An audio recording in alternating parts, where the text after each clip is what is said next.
Assalamu alaikum warahmatullah. Another my new video. আপনাদের সাথে আছি আমি শেবুল আহমেদ শুয়েব।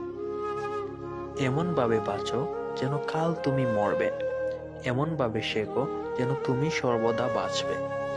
ব্যক্তির দেহ, মন ও আত্মার সুষম প্রয়াস হলো শিক্ষা। শিক্ষার শেকড়ের স্বাদ তেতো হলেও এর ফল অনেক মিষ্টি। বৈষম্য কমাতে শিক্ষার উপর জোর দিতে হবে আমাদের। বর্তমান শিক্ষা ব্যবস্থা হচ্ছে সেটা মানুষকে চাকরির দিকে নিয়ে যায়, কিন্তু আমাদের উদ্যোক্তা তৈরি করতে হবে। যে শিক্ষা গ্রহণ করে সেই শিক্ষার গুণান্বিত হয়ে ছেলে মেয়ে সাজতে পছন্দ করে এবং মেয়ে ছেলে সাজতে পছন্দ করে, ওই শিক্ষা জাতির শিক্ষা না, জ্ঞানীর জন্য বিষ বলে গণ্য হয়েছে।